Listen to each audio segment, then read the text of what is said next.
I will start this review out with a disclosure. I have never been a fan of Minecraft. It's not that I hated the game, I just never saw the point of continuous block building. It didn't appeal to me.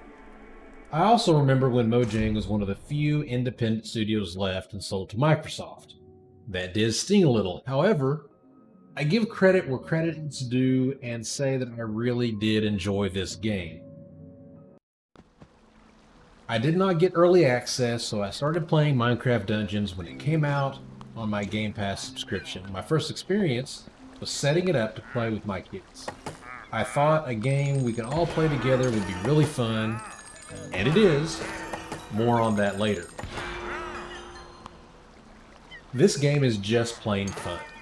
From top-down view dungeon crawling to the variety of gear and enemies, it's just fun to play. I also really enjoyed the story. It was well done in many aspects.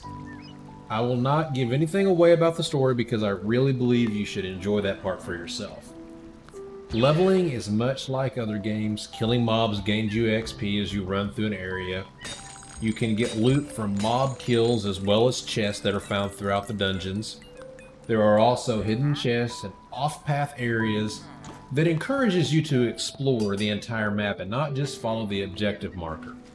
On that note, there is an objective marker that will appear and point in the direction you need to go to advance in the dungeon. After completing an area, you get to go back to your camp. This is where I think the best part of the gameplay comes in. At camp, you can buy random gear and items from two vendors. You use your gems to purchase these. This helps with getting better gear that maybe didn't draw for you in the dungeon, and that extra chance to roll for that nice item. You can also take the time to dismantle any items you do not want for those gems so that you can cash in on more rolls for better loot. I'll also take the time here in camp to enchant my items. Enchantment. Enchantment is a big part of this game and has some really interesting combinations. Every time you level, you get an enchantment point. This can be used to activate enchantments on armor and weapons. The enchantments that are available to activate, each piece is random. Another reason to have those merchants for better rolls. Some items have one enchantment slot, and you can pick between 3 different ones to activate.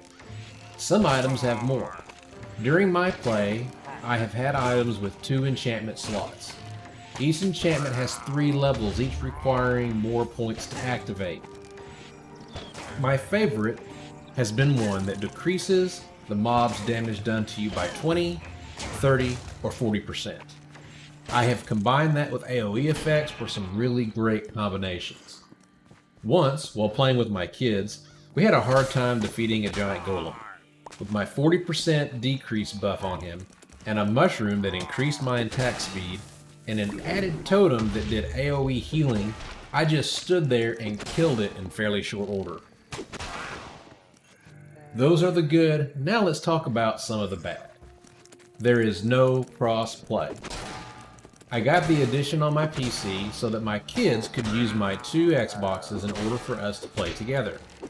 Come to find out, we were not allowed to play with each other, but it is an upcoming feature. I was able to Google a bug that allowed me to play with them, but my son would have to invite me into every dungeon after they loaded it in, and I had to use the bug. It was very annoying. Next comes the big kick. So my kids and I spent a lot of time playing the game together. However, I wanted to play some of the game on my own on one of my nights that I stream. And I prefer to play the Xbox when I stream, since I don't have to worry about a 2 PC setup. The Xbox is basically my gaming, and my PC is my streaming PC, and I use a capture card.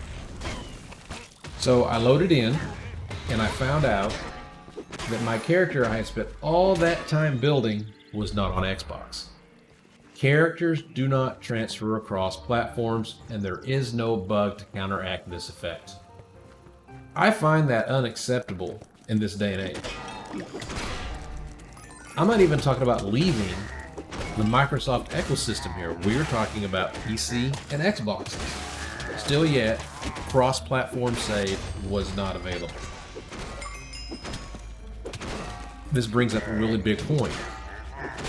I have a Nintendo Switch. Is it my go-to gaming device? No. But when you're traveling or you're on the go, it is a great little system to have.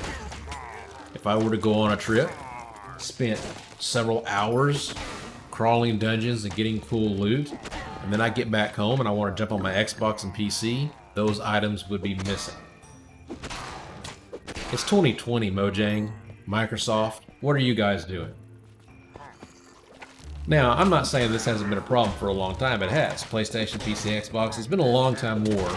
But crossplay is something that really needs to happen. But, like I said, overall, this game is great.